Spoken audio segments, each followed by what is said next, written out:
السلام علیکم ورحمۃ اللہ۔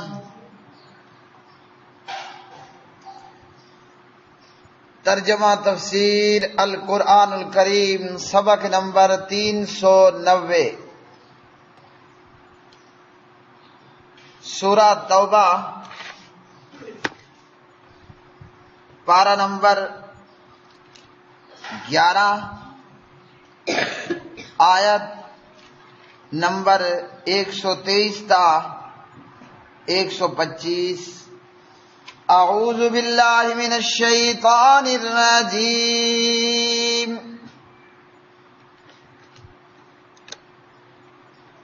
یا ایھا الذین آمنوا قاتلوا الذین یلونکم من الکفار ولیجدوا فیکم غلظۃ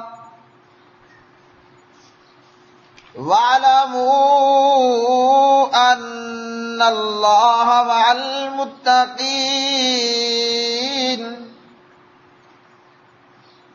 وَإِذَا مَا أُنزِلَتْ سُورَةٌ فَمِنْهُمْ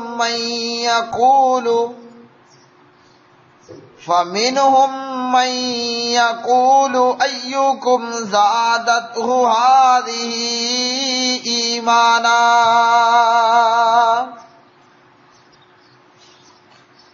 فَأَمَّا الَّذِينَ آمَنُوا فَزَادَتْهُمْ إِيمَانًا وَهُمْ يَسْتَبْشِرُونَ۔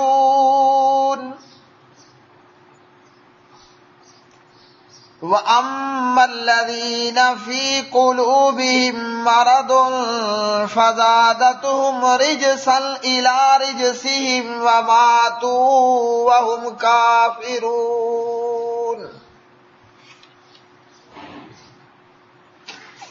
اے لوگو جو ایمان لائے ہو، ان لوگوں سے لڑو جو کافروں میں سے تمہارے قریب ہیں، اور لازم ہے کہ وہ تم میں کچھ سختی پائیں، اور جان لو کہ بے شک اللہ تعالی متقی لوگوں کے ساتھ ہے۔ اور جب بھی کوئی سورت نازل کی جاتی ہے تو ان میں سے کچھ لوگ ایسے ہیں جو کہتے ہیں اس نے تم میں سے کس کو ایمان میں زیادہ کیا؟ پس جو لوگ ایمان لائے سو ان کو تو اس نے ایمان میں زیادہ کر دیا، اور وہ بہت خوش ہوتے ہیں۔ اور رہے وہ لوگ جن کے دلوں میں کوئی بیماری ہے تو اس نے ان کو ان کی گندگی کے ساتھ اور گندگی میں زیادہ کر دیا، اور وہ اس حال میں مرے کہ وہ کافر تھے۔ یا ایھا، اے الذین، وہ لوگوں جو آمنو، ایمان لائے ہو، قاتلو، تم لڑو، الذین، ان لوگوں سے جو یلونکم، تمہارے آس پاس ہیں، من الکفار، کافروں میں سے، ولیجدوا، اور چاہیے کہ وہ پائیں، فیکم، تمہارے اندر، غلظہ، سختی، وَاعْلَمُوا، اور تم جان لو، ان اللہ، کہ بے شک اللہ تعالی، مع المتقین، متقیوں کے ساتھ ہیں۔ وَإِذَا مَا، اور جب بھی، انزلت، نازل کی جاتی ہے، سورۃ، کوئی سورت، فَمِنْهُمْ، تو کچھ ان میں سے، من، وہ ہے جو، یقولو، کہتے ہیں، ایکم، تم میں سے کون ہے، زادت ہو، جس کو زیادہ کیا ہو، ہذہ، اس نے، مطلب اس سورت نے یا آیت نے، ایماناً، ایمان میں، فاما، پس لیکن، الذین، وہ لوگ جو آمنو، ایمان لائے، فزادتہم، تو اس نے زیادہ کیا ان کو، ایماناً، ایمان میں، وہم، اور وہ، یستبشرون، خوش ہوتے ہیں، وَأَمَّا اور لیکن الذین وہ لوگ کے فی قلوبہم ان کے دلوں میں مرض بیماری ہے، فزادتہم تو اس نے زیادہ کر دیا ان کو رجسن پلیدی میں، الی رجسہم ان کی پلیدی کے ساتھ، وماتوا اور وہ مرے، وہم اس حال میں کہ وہ کافرون کافر تھے۔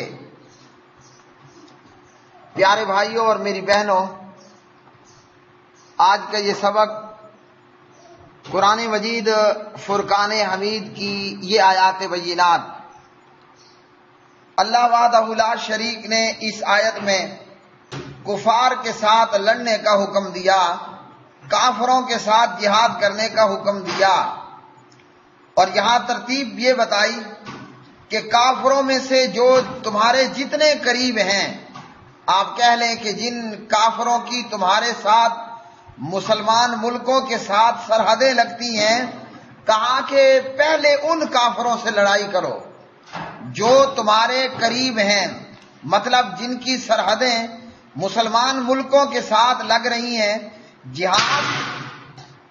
جہاد اور قتال کا طریقہ یہ ہے کہ سب سے پہلے انہی کافروں کے ساتھ جہاد کرو۔ اب ہمارے ساتھ کن کافروں کی سرحدیں لگتی ہیں؟ ہر مسلمان ملک دیکھ لے کہ اس کے ساتھ کس کافر ملک کی سرحد لگ رہی ہے، تو سب سے پہلے جہاد کی شروعات انہی کے ساتھ کی جائے۔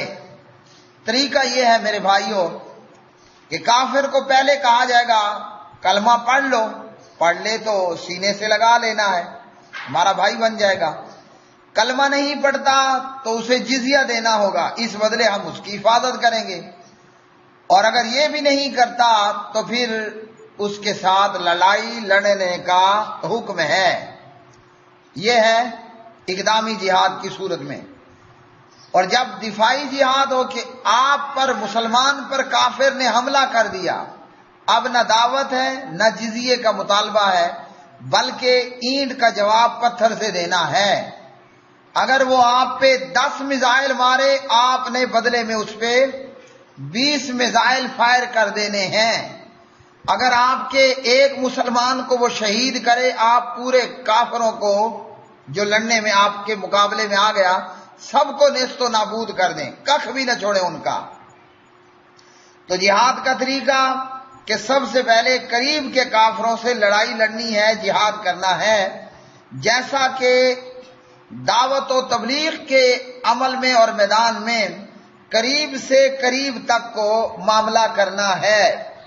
نبی علیہ الصلوۃ والسلام نے دعوت دین کے لیے اور تبلیغ دین کے لیے سب سے پہلے لوگ جو آپ کے قریب تھے، وہ آپ کے گھر والے ہوں، آپ کے کنبے قبیلے والے ہوں، آپ کی بستی اور شہر والے ہوں، اور آپ کے ملک والے ہوں، تبلیغ اور دعوت کے میدان میں بھی یہی کام کیا کہ قریب سے قریب تر لوگوں سے معاملہ شروع کیا گیا۔ اور اسی طرح جہاد کے اندر بھی قریب سے قریب جو کافر پڑ رہا ہے اسی کے خلاف جو ہے وہ جہاد کرنا ہے، لڑائی کرنا ہے۔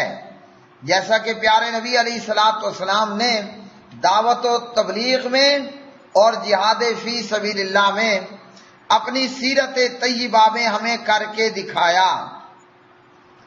پیارے نبی علیہ السلام نے قریش کے خلاف جنگ کی، پھر اسی طرح دیگر قبائل عرب کے ساتھ جنگ کی، پھر بنو قریظہ، بنو نذیر اور اہل خیبر کے یہود کے ساتھ جنگ کی، پھر مدینے کے ارد گرد کے علاقوں کو فتح کیا، اور پھر اس کے بعد یمن اور بحرین کی طرف معاملہ گیا۔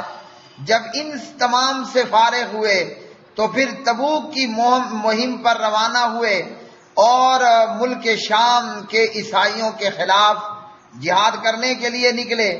اور آپ علیہ الصلوۃ والسلام کے بعد آپ کے خلیفہ اور امام برحق خلیفہ بلا فصل جناب ابو بکر صدیق اکبر رضی اللہ تعالی عنہ نے بھی یہی کیا، اور صدیق کے بعد جناب عمر فاروق اعظم رضی اللہ تعالی عنہ نے بھی یہی کیا، اور اسی طرح آگے خلفاء جو ہے وہ کرتے رہے، یہاں تک کہ شام فتح ہوا، عراق اور فارس فتح ہوئے، پھر مصر، اور پھر مشرق کی طرف ہندوستان، خراسان، چین، اور مغرب کی طرف افریقہ، اندلس، فرانس، اور اسی طرح پھر پوری دنیا کے اندر جو ہے وہ لا الہ الا اللہ کا پھریرا لہرانے لگا۔ تو جب مسلمانوں نے یہ کام کیا، پوری دنیا میں اسلام بلند ہوا اور مسلمان عزت مند ہوئے۔ اور جب ہم نے جہاد کو چھوڑا، نتیجہ یہ ہے کہ اپنے ملک کے اندر بھی بے عزت ہیں اور کافروں کے ملک میں بھی آلریڈی بے عزت ہیں۔ دنیا مسلمان پہ تنگ ہو چکی ہے، چاہے مسلمان اراکان میں ہو، مسلمانوں کا ملک ہے، اور چاہے مسلمان ہندوستان میں ہو، مسلمان ہر جگہ بے عزت ہو چکا، بے وقت اور بے توقیر ہو چکا ہے۔ وجہ صاف صاف ہے کہ ہم نے اللہ کی راہ میں لڑائی لڑنا چھوڑ دیا ہے، اور جب قریب کے کافروں کے ساتھ لڑائی نہیں کرتے تو یہ قریب کا کافر دور کے کافر کے ساتھ مل کر مسلمان ملک پہ حملہ کرتا ہے۔ جیسے بھارت بدماش امریکہ اور روس کے ساتھ مل کر، تو اللہ سبحانہ و تعالیٰ کا فرمان یہ ہے کہ سب سے پہلے ان کافروں سے لڑو جو تمہارے قریب ہوں، جو تمہارے قریب ہوں اور وہ تمہارے اندر سختی پائیں۔ وہ کافر جو تمہارے قریب ہوں ان سے پہلے لڑو اور وہ تمہارے اندر سختی پائیں۔ تو قریب کے کافروں کے ساتھ لڑائی لڑنے کا حکم ہے کہ یہاں مشقت بھی کم ہے، اخراجات بھی کم ہیں، اور زیادہ محنت اور زیادہ وسائل کی ضرورت بھی نہیں، اور بندہ قریب کے کافروں کی کمزوریوں اور ان کی جنگی تیاری اور لڑائی اور ان کے حملہ کرنے کے انداز سے اور ان کے جنگی ساز و سامان سے بھی پوری طرح واقف ہے۔ تو قریب کے کافروں سے لڑائی کرنی ہے، اور جب بندہ قریب کے کافروں سے لڑائی کرے گا تو دور کے کافر کو بھی جرأت نہیں ہوگی۔ طریقہ اس کا یہ ہے کہ اگر اقدامی جہاد ہے تو ہم نے انہیں سب سے پہلے لا الہ الا اللہ کی دعوت دینی ہے، قبول کر لیں، گلے سے لگا لینا ہے، ہمارے مسلمان بھائی ہو گئے، ان کی حکومتیں انہی کے پاس رہیں گی، اور اگر وہ انکار کریں گے ان کو جزیہ دینا ہوگا، اس بدلے ہم ان کی حفاظت کریں گے، اور اگر جزیے سے بھی انکار ہو تو پھر فَاضْرِبُوا فَوْقَ الْأَعْنَاقِ وَاضْرِبُوا مِنْهُمْ كُلَّ بَنَانٍ، ان کی گردنوں پہ ہتھوڑے مارنے ہیں اور ان کے گوڑے گٹے توڑ ڈالنے ہیں۔ اور اگر دفاعی جہاد ہے کہ کافر نے ہم پہ حملہ کر دیا، دور کا کافر ہے یا نزدیک کا، تو پھر نہ دعوت ہے نہ جزیے کا مطالبہ، بلکہ اینٹ کا جواب پتھر ہے، وہ ایک مارے ہم اس کا 100 ماریں گے، وہ ہمارا 100 مارے گا ہم اس کا 1000 ماریں گے، وہ ایک میزائل بمپ لے کر آئے گا ہم بدلے میں 10 لے کر فائر ماریں گے۔ اور جب ہم قریب کے کافروں پہ حملہ آور ہوں گے تو دور کے کافر کو جرأت نہیں ہوگی کہ وہ ہمارے اوپر حملہ آور ہو۔ کیوں؟ کہ اسے قریب کو سپورٹ نہیں مل رہی، دور کے کافر کو مسلمانوں کے خلاف مسلمانوں کے قریبی کافروں سے سپورٹ نہیں مل رہی، اس لیے دور کا کافر ہم پہ حملہ آور نہیں ہو سکے گا۔ آج اگر امریکہ ہندوستان پہ افغانستان پہ حملہ کرتا ہے تو اسے ہندوستان کی سپورٹ حاصل ہے، افغانستان میں موجود سینکڑوں بھارتی ایجنسیز اور ایجنٹس کی صورت میں۔ تو جب قریب کے کافر سے لڑائی کریں گے، ہمارے قریب میں کافر ہندوستان ہے، تو جب ہم قریب کے کافر پہ حملہ کریں گے، دور کے کافر کو ہم پہ حملہ کرنے کی جرأت نہیں ہوگی۔ اگر اہل عرب اسرائیل اور یہودیوں پہ حملہ کر دیتے ہیں، امریکہ کو کبھی جرأت نہیں ہوگی کہ وہ عراق اور شام پہ حملہ کرتا۔ لیکن چاہے عرب ہوں یا عجم ہوں، چاہے عرب ہوں یا عجم ہوں، ہماری حالت زار کچھ یوں بگڑ گئی ہے کہ ہم نے جہاد ویسے مطلقاً چھوڑ دیا۔ اگر ہم جہاد کرتے ہوتے اور قرآن کی اس آیت پر عمل کرتے ہوئے اگر ہم اسرائیل پر اہل عرب حملہ کر دیتے، اگر ہم ہندوستان پر اہل پاکستان حملہ کر دیتے، تو امریکہ کو جرأت نہ ہوتی کہ وہ جا کر عراق پہ اور صدام پہ حملہ کرے، امریکہ کو جرأت نہ ہوتی کہ وہ جا کر شام پہ حملہ کرے۔ اگر اہل عرب نے اسرائیل پہ حملہ کیا ہوتا، حالانکہ ہم تعداد میں زیادہ ہیں، ہم قوت و توانائی میں بھی زیادہ، اور ہم مومن اور ایماندار ہیں، اور وہ پکے بے ایمان اور کافر ہیں، تو قرآن نے کہا کہ قریب کے کافروں سے لڑائی لڑو۔ عرب میں قریب کا کافر اسرائیل ہے، لیکن لڑائی نہیں ہو رہی۔ نتیجہ یہ کہ امریکہ کا جہاں دل چاہتا ہے وہ ٹارگٹ کر دیتا ہے، وہ چاہے شام پر بمباری ہو یا عراق پر حملہ کرنا ہو، شام پہ سوریا پہ بمباری کرنا ہو یا عراق پہ حملہ کرنا ہو۔ روس دور کا کافر ہے، لیکن وہ جا کر اہل شام پہ حملہ کرتا ہے، کیونکہ اہل عرب نے اسرائیل کے ساتھ لڑائی نہیں کی۔ آپ کہیں گے تاریخ میں کچھ ٹھکا ٹھوکی ملتی ہے، تو اس کی کوئی ویلیو نہیں ہے۔ اگر اہل عرب نے اسرائیل پہ حملہ کیا ہوتا، امریکہ اور رشیا انہیں کبھی جرأت نہ ہوتی کہ یہ عراق اور شام پہ حملہ آور ہوتے۔ اگر ہم مسلمانوں نے ہندوستان پہ حملہ کیا ہوتا، اللہ کی قسم امریکہ اور نیٹو کو کبھی جرأت نہ ہوتی کہ وہ افغانستان پہ حملہ آور ہوتا۔ اگر آج عراق پہ حملہ ہے، اگر آج شام پہ حملہ ہے، تو اہل عرب اس کے مجرم ہیں۔ مجرم کون ہے؟ اہل عرب۔ اگر شام پہ آج بارود برسایا جا رہا ہے، اگر صدام اور عراق پہ حملہ ہوا، تو اس کا مجرم اہل عرب ہے، وہ چاہے عرب کنٹریز میں سے کوئی سا بھی ملک ہو۔ مجرم اہل عرب ہیں کہ آج شام پہ بارود برستا ہے، عراق پہ بارود برسایا جاتا ہے، اس کا مجرم اہل عرب ہے۔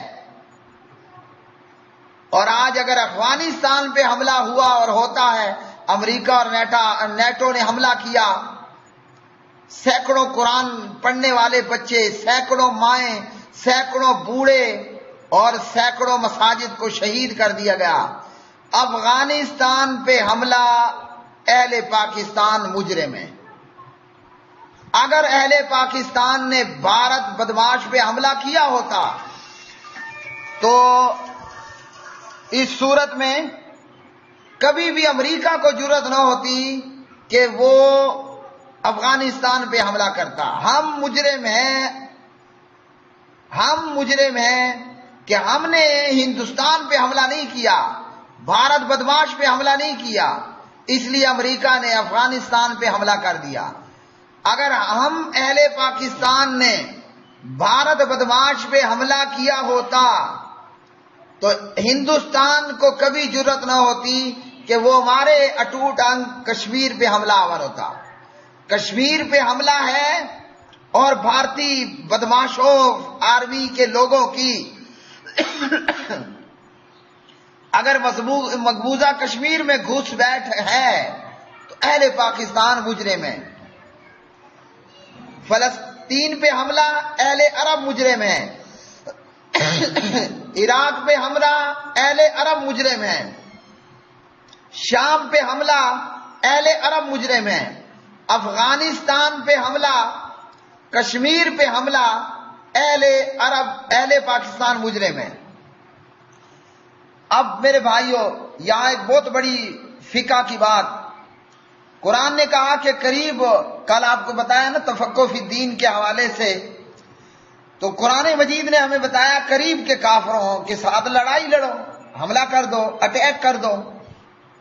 یہ جناب جتنے میزائل ہیں، ایٹم بم ہیں، ہم نے کسی آرمی چیف کی برتھ ڈے پر، سالگرہ پر تو نہیں فائر مارنے نا، تو یہ اس لیے ہے کہ دشمن پر حملہ کرو، ان کو سجا کر رکھنا تو کوئی نہیں ہے۔ قرآن نے کہا کہ قریب کے کافروں سے لڑو۔ اگر ہم قریب کے کافروں سے لڑیں تو میرے بھائی اس کا فائدہ یہ ہوگا کہ اسرائیل اہل پاکستان پہ حملہ کرنے کے لیے بھارت بدماش کی سپورٹ نہیں حاصل کر سکے گا، کیونکہ بھارت کا اپنا وجود ہی باقی نہیں رہے گا۔ یہ ہے قریب کے کافروں پر حملہ کرنے کا فائدہ۔ اچھا جی، اور یہی معاملہ دعوت و تبلیغ میں بھی ہے کہ نبی علیہ السلام نے سب سے پہلے اپنے گھر سے، پھر نبی علیہ السلام نے اپنے محلے سے، پھر اپنے قبیلے سے، پھر اپنی بستی سے لا الہ الا اللہ کے پیغام کو عام کیا۔ اور جنگ کے اندر بھی، جہاد کے اندر بھی نبی علیہ الصلوۃ والسلام کی یہی سیرت رہی۔ آپ نے قریش کے خلاف جنگ کی، مکہ والوں کے خلاف جنگ کی، جزیرہ عرب کے دیگر قبائل کے خلاف جنگ کی، پھر بنو قریظہ اور بنو نذیر کے یہودیوں کے خلاف جنگ کی، پھر اہل خیبر کے یہود کے خلاف جنگ کی، اور پھر مکہ فتح ہوا، پھر یمن و بحرین فتح ہوا، اور پورا جزیرہ عرب اسلام کی آغوش میں آ گیا۔ پھر نبی علیہ السلام تبوک کی مہم کے لیے روانہ ہوئے اور شام کے عیسائیوں کے خلاف جہاد کرنے کے لیے نکلے، اور آپ کے بعد ابو بکر و عمر رضوان اللہ تعالی علیہما نے یہی ترتیب جاری رکھی، اور شام فتح ہوا، عراق اور فارس فتح ہوا، پھر مشرق کی طرف ہند اور خراساں اور چین فتح ہوئے، پھر اندلس اور فرانس فتح ہوئے، اور پھر اس دنیا پر لا الہ الا اللہ کا پھریرا رہلانے لگا۔ اللہ تعالیٰ مسلمانوں کو پھر سے یہ توفیق دے کہ کفار کا تسلط ختم کرنے کے لیے اپنے موجودہ اسلامی ممالک میں، دنیا بھر میں جس مسلمان ملک کے ساتھ جو بھی قریب کا کافر ہے، مسلمان ملک اس پہ حملہ کر دے، اس پہ لڑنا شروع کر دے۔ جب اہل عرب اسرائیل پہ حملہ آور ہو جائیں گے، روس بھارت کی جرت نہیں ہوگی کہ وہ عراق اور شام پہ حملہ آور ہو۔ جب اہل پاکستان اصابتان من امتی اعرضهم اللہ من النار پر عمل کرنے کے لیے اہل ہندوستان پہ، ہندوؤں پہ حملہ کر دیں گے، بھائیوں کشمیر مقبوضہ نہیں رہے گا، افغانستان پہ امریکیوں کو حملہ کرنے کی جرت نہیں ہوگی۔ فرمایا کہ کافروں کو چاہیے تمہارے اندر سختی پائیں، اور یہ بھی بتا دیا کہ اللہ سبحانہ و تعالی متقی لوگوں کے ساتھ ہے، جو اللہ کا تقوی رکھنے والے ہیں۔ جب مسلمانوں کے خلفاء اور مسلمانوں کے جنگجو اور امیر لشکر وہ متقی رہے، مسلمان فتح و کامیابی و کامرانیوں کو حاصل کرتے رہے، اور جب تقوی گیا تو شکست اور ذلت اور رسوائی نے ڈھیرے ڈال دیے، جو کہ ابھی تک فی الحال موجود ہے۔ اس کے بعد کی آیات میں میرے پیارے بھائیوں، اللہ رب العالمین نے فرمایا، ایمان کے زیادہ اور کم ہونے کے حوالے سے اللہ نے بات کہی کہ اللہ رب العالمین فرماتے ہیں منافق لوگ اعتراض کیا کرتے تھے کہ قرآن نازل ہونے پر، قرآن پاک کے نازل ہونے پر کس کا ایمان زیادہ ہوا، سورت یا آیت یا آیات کے نازل ہونے پر کس کے ایمان میں اضافہ ہوا۔ تو اللہ تعالیٰ نے فرمایا ایمان والے جو ہیں ان کے تو ایمان میں اضافہ ہوتا ہے اور ہو جاتا ہے اور ہوا ہے، رہ گیا معاملہ کافر پہلے پلید ہے، وہ مزید گندگی اور پلیدگی میں مبتلا ہو جاتا ہے۔ تو اس آیت سے ہمیں یہ درس ملا کہ ایمان کم بھی ہوتا ہے اور ایمان زیادہ بھی ہوتا ہے، ایمان کم بھی ہوتا ہے اور ایمان زیادہ بھی ہوتا ہے۔ منافق مسخرہ کرا کرتے تھے، منافق مسخرہ کیا کرتے تھے اور یہ کہا کرتے تھے کہ کس کے ایمان میں اضافہ ہوا۔ منافقوں کا مسخرہ اور ان کے نفاق کی وجہ سے ان کے دلوں کے اندر موجود یہ بیماری، جبکہ ایمان والوں کا تو ایمان زیادہ ہوتا ہے۔ تو منافقوں نے مسخرہ کیا اور اعتراض کیا کہ بھائی اس سے کس کے ایمان میں زیادتی ہوئی، اضافہ ہوا، بطور استہزاء وہ یہ کہا کرتے تھے۔ تو قرآن کی اس آیت نے بتایا کہ ایمان زیادہ بھی ہوتا ہے اور ایمان کم بھی ہوتا ہے۔ افسوس یہ کہ کلمہ پڑھنے والے ہیں، کلمہ پڑھنے والے ہیں، مگر ایمان کے زیادہ اور کم ہونے کو تسلیم نہیں کرتے، ایمان کے کم اور زیادہ ہونے کو تسلیم نہیں کرتے، بلکہ تعویلات کا سہارا لیتے ہیں، جو کہ تعویلات کم اور تحریفات زیادہ ہیں، تعویلات کم اور تحریفات وہ زیادہ ہیں۔ اور یہ لوگ جواب دیتے ہیں کہ جناب ایمان نہ بڑھتا ہے نہ کم ہوتا ہے، بلکہ ہر ایک کا ایمان یکساں، ایکول اور برابر رہتا ہے۔ تو قرآن مجید نے ہمیں بتایا کہ ایمان کم بھی ہوتا ہے اور ایمان زیادہ بھی ہوتا ہے۔ اور امام بخاری، امام ابو عبداللہ محمد بن اسماعیل، امام بخاری رحمہ اللہ صحیح بخاری میں کتاب الایمان لائے۔ اچھا جی، اور یہاں امام بخاری رحمہ اللہ قرآن مجید کی کئی ایک آیات لے کر آئے۔ امام بخاری رحمہ اللہ یہاں پر بہت ساری آیات لے کر آئے کہ جن آیات سے ہمیں یہ معلوم ہوا کہ ایمان میں کمی بھی ہوتی ہے اور ایمان میں اضافہ بھی ہوتا ہے۔ اور یہ تقریباً 8 کے قریب قرآن مجید کی آیات ہیں جو امام بخاری رحمہ اللہ بخاری کتاب الایمان باب قول النبی صلی اللہ علیہ وسلم بنی الاسلام علی 5 میں لے کر آئے کہ اسلام کی بنیاد 5 چیزوں پر ہے۔ اور امام بخاری فرماتے ہیں وَهُوَ قَوْلٌ وَفِعْلٌ، ایمان قول اور فعل پر مشتمل ہے۔ وَيَزِيدُ وَيَنْقُصُ، ایمان زیادہ بھی ہوتا ہے اور ایمان کم بھی ہوتا ہے۔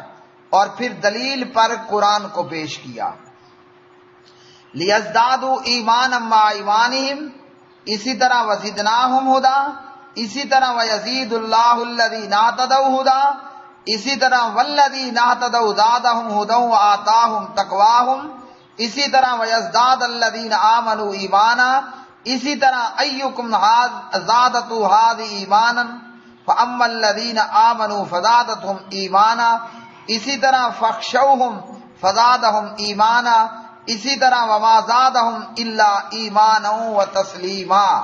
یہ قرآن مجید کی آیات لے کر آئے اور یہ لے کر آئے کہ جو حدیث میں موجود ہے وَالْحُبُّ فِي اللَّهِ وَالْبُغْضُ فِي اللَّهِ مِنَ الْإِيمَانِ، اللہ کے لیے محبت اور اللہ کے لیے دشمنی یہ ایمان میں سے ہے۔